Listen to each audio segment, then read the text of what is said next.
청와대 조조 라인이 바뀌었습니다. 조국 민정수석 남고 조현옥 인사수석 갈렸습니다. 그 자리에 누가 임명됐는지 영상 보시고 이슈 따라잡기 돌아오겠습니다.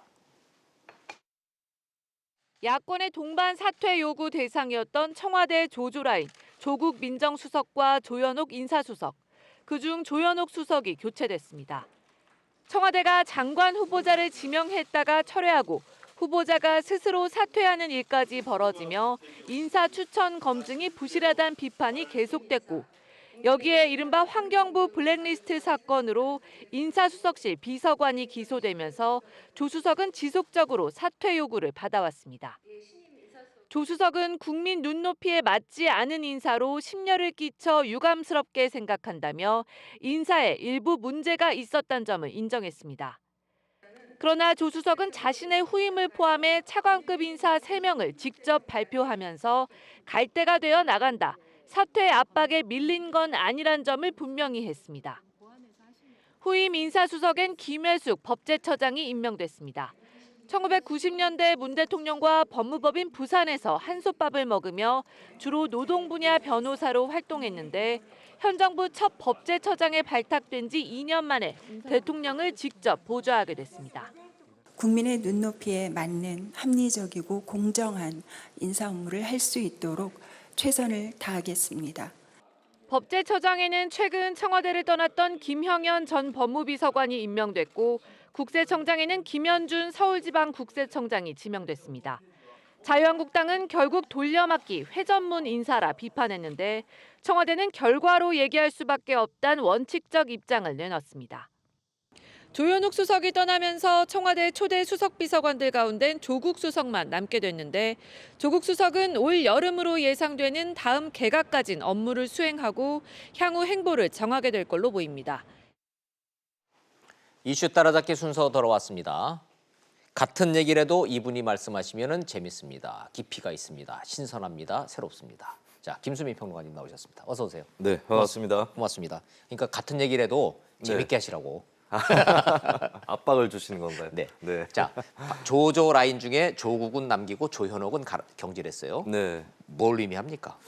일단은 인사 참사에 대한 책임은 어쨌든 져야 한다. 책임을 지기는 져야겠는데. 예, 그런 의식이 있는 거죠. 현 정부 출범 이후에 차관급 이상의 고위공직자 11명이 중간에 낙마를 했거든요. 예. 여기에 대해서 그냥 넘어갈 수는 없겠다. 그냥은 못 라는 넘어가겠다. 의미가 하나 있는 것이고요. 예. 그럼에도 조국 수석을 남겨놓은 것은 지금 검경 수사권 조정이라든지 예. 공수처 설치라든지 여러 가지의 중대한 현안들을 조 수석이 또 맡아서 하고 있었기 때문에 네. 이대로 전쟁 중에 이제 장수를 수는 없다. 말해서 내리게 할 수는 없다라는 그런 인식이 반영이 되면서 결국 조조 중에서 조현옥 전 수석만 교체하는 쪽으로 가닥을 잡았다고 볼 수 있죠. 방점은 조현옥 인사수석을 갈았다가 아니라 조국 민정수석을 남겼다가 방점이네요. 사실 둘 다 그렇다면 맞는 얘기인데 이제 그 잔에 물이 반 차 있으면 반이 예. 차 있다라고 표현할 수도 있고 반이 비어 있다고 아니, 표현할 수도 비었어요. 있겠죠. 자, 조국 민정수석 어차피 처음부터 남기겠다는 대통령의 의지는 강했으니까. 네. 자, 그러면 인사수석으로 새로 들어온 김외숙? 그렇습니다. 예, 법제처장이면 이분이 차관급이기 때문에 굉장히 높은 분인데 네. 국민 여러분들은 그동안에 법제처장이 누군지 잘 기억을 못 하셨을 것 같아요. 네, 그건 어쩌면 당연한 것이 법제처는 이제 예를 들면 법무부 장관은 어떤 정책적 결정이라든가 이런 것들의 주요 책임자지만 예. 법제처는 뭐 법의 어떤 해석을 한다든가 조금은 더 실무적인 그런 일을 맡아서 하고 있습니다. 쉽게 얘기해서 법무부 장관은 텔레비에 자주 나오지만 법제처장이 TV에 나올 일은 거의 없으니까. 그런데 네. 법조계사에서는 법제처장이 굉장히 중요한 자리죠. 그렇습니다. 그런데 저 김외숙이라는 분이 얼굴을 봤더니 낯이 익어요. 네. 그래서 누구지 하고 이렇게 봤더니 문재인 대통령 당선될 때 무슨 다큐멘터리 나올 때 나오시더라고. 네네. 인터뷰를 많이 하셨더만. 네, 김혜숙 신임 수석은 고향은 경북 포항 지역이고 예. 또 학교는 서울에서 나왔지만은 사법연수원을 졸업하고 나서 부산으로 내려갑니다. 그리고 법무법인 부산 바로 문재인 변호사가 문 일했던 대통령하고 같은 변호사 사무실에 계셨네. 그렇습니다. 그러면서 굉장히 가까운 측근이고요. 그러면서 예. 이제 이번 정부 들어서면서 법제처장으로 부임을 했는데 이번에 자리를 옮겨서 인사수석으로 가게 된 거죠. 그러면 문재인 대통령하고 정치에 입문하기 전부터 변호사 시절부터 누구보다도 서로가 서로를 잘 아는 변호사 출신이시네요. 네, 그렇습니다. 그죠? 굉장히 아끼는 인사라고 볼 수 있겠죠. 문재인 대통령이. 그럼 네. 저 인사는 문재인 대통령 인사라고 봐도 되겠군요. 그렇습니다. 뭐 당연히 청와대라는 것을 수석이라고 우리가 좀 높게 부르고 있지만 청와대는 대통령 비서 조직인 그렇죠. 것이고 예. 대통령이 또 가까운 인사하고 손발을 맞추겠다고 하는 것 자체를 가지고 뭐라고 할 일은 아닌 것 같습니다. 문재인 대통령이 김외숙이라 하는 저 잘 아는 인물을 인사수석에 앉혔다.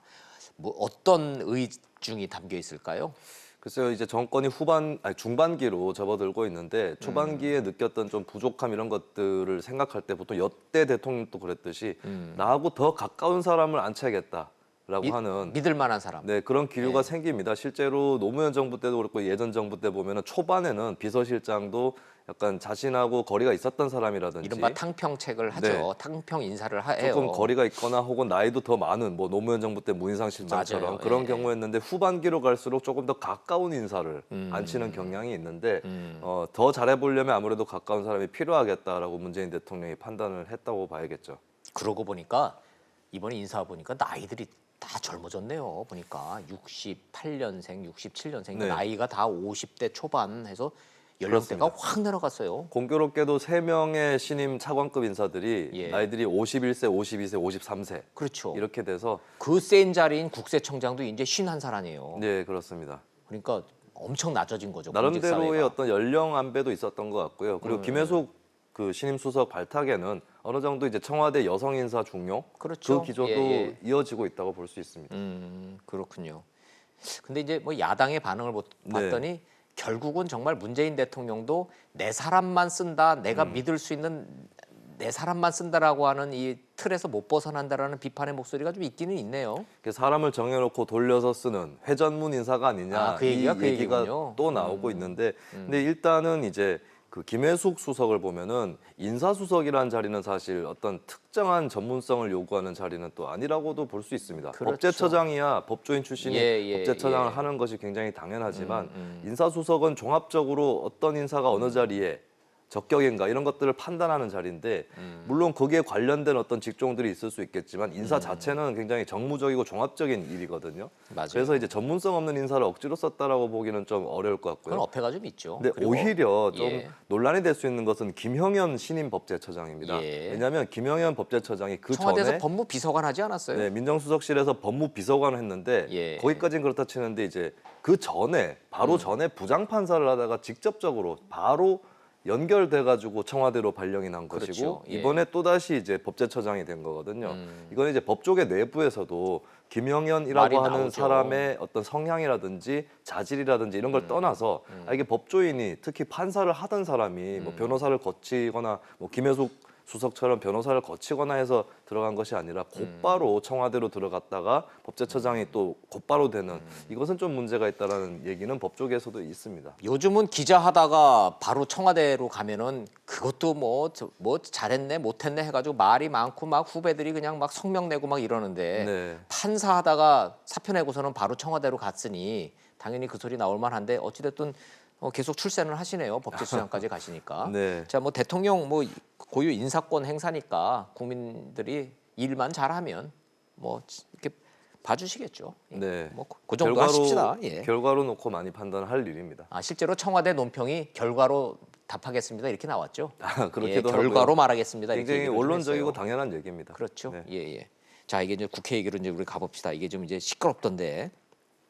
자, 강효상 의원 형사 고발, 네, 문재 외교관 형사 고발 일이 커졌어요. 그렇습니다. 근데 자유한국당의 논리가 왔다 갔다 하는 것 같아요. 처음에는 저 굴욕 외교라 그러더니 네, 지금은 또 이제 와서는 상식을 얘기했는데 그게 무슨 기밀이냐 그러고 하고자 하는 얘기가 뭡니까 한국당 얘기는? 그래서 이게 더 거슬러 올라가면 5월 9일에 강효상 의원이 기자회견을 했을 때는 예. 거기에 대해서 부정적으로 얘기를 하지 않았습니다. 이거는 잘된 일이다라고 네. 얘기를 했거든요. 물론 이제 자신의 발언에 대해서 청와대에서 좀 부정한 거에 대해서는 계속해서 비판을 하기는 했지만, 네. 근데 이제 일이 조금씩 커지고 외교부에서 자체 조사를 해서 누가 이거 유출시켰냐라고 예. 하는 그런 움직임에 들어가면서 이거는 굴욕 외교를 가리려고 하는 행동이다. 예, 구룡 외기를 가리려고 공무원만 뭐 친다 이랬다가 그렇게 했다가 지금 이제 이게 기밀 누설이다라고 네. 이렇게 얘기가 나오니까 아니 이건 기밀이 아니라 그냥 이제 상식인 거 아니냐. 정부에서도 상식적인 일을 한 것이고 예. 나는 그걸 얘기했을 뿐이다.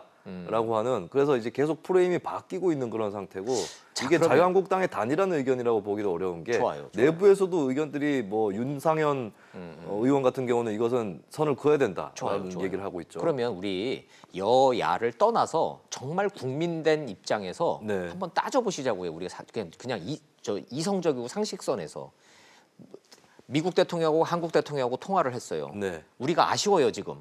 미국 대통령 어찌 됐든 한국으로 좀 땡겨 오려고 막 노력을 해요. 네. 대통령이 전화하다 말고 아주 한번 좀 와주십시오 그랬더니 바쁘대요. 네. 그럼 좀 한번 좀 와주시오. 일본 오지 않소. 일본 온 그렇습니다. 김에 좀 바로 옆집이니까 좀 들렸다 가시오라고 얘기했어요. 그 뭐 대답 결론이 어떻게 됐는지는 모르겠고 그랬는데 그게 국가 기밀이다? 네. 내용만 놓고 봤을 때 그게 국가 기밀입니까?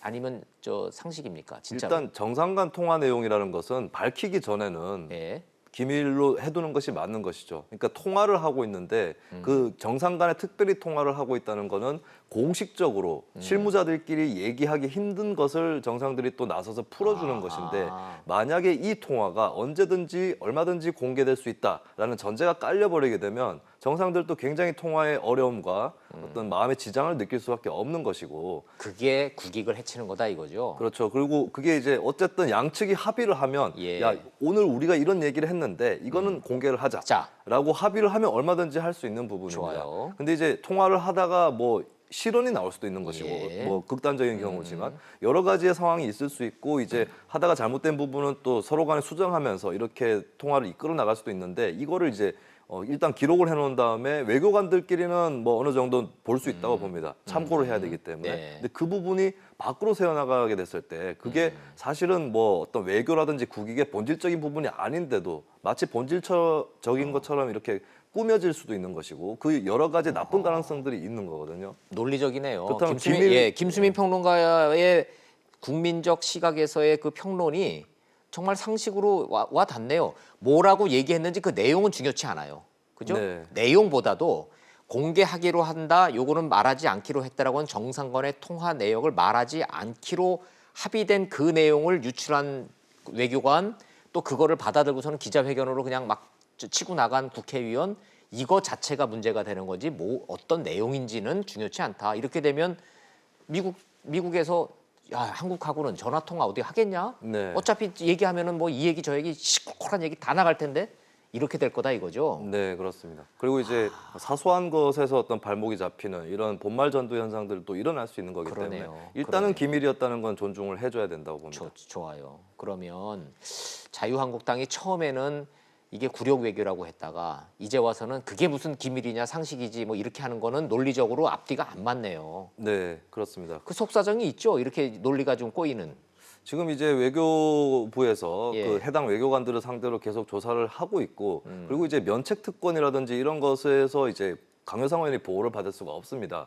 예를 들면 SNS에도 그런 내용을 올렸거든요. 예. 국회 상임위원회라든지 정론관에서의 기자회견 여기서 끝난 것이 아니라 SNS에 올린 네. 거는 면책 대상이 아니군요. 그렇습니다. 그 판례는 이미 고 노회찬 전 의원이 삼성 엑스파일 맞아요. 떡값 검사를 폭로했을 때 그것 때문에 배지 떨어졌잖아요. 예. 노회찬 의원이. 그때 이제 인터넷에 보도 자료를 올린 것까지도 예. 이거는 면책 특권이 아니다라는 판례가 남아있기 때문에 강효상 의원에 대해서도 같은 잣대를 적용한다면 면책 특권 뒤에 숨을 수가 없는 상황이 사태가 됐죠. 커졌네요. 그리고 이제 외교관 입장에서도 지금 강효상 의원한테는 자신이 그냥 처음에 강 의원이 방한 가능성을 부정적으로 얘기하길래 네. 거기에 대해서 설명을 해주는 과정에서 실수로 실수했다. 이렇게 유출했다라고 주장을 하고 있습니다. 예. 근데 그러나 어쨌든 의도는 그것은- 없었다. 네, 그거는 이제 예, 그 예. 외교관의 주장인데 예. 이건 뭘 의미하냐면 강효상 의원 또 고립되고 있다라고 그러네요. 하는 그런 차원으로 볼 수 있겠죠. 그러니까 자유한국당 지도부 입장에서는 이걸 야당 탄압 프레임으로 계속 가기에도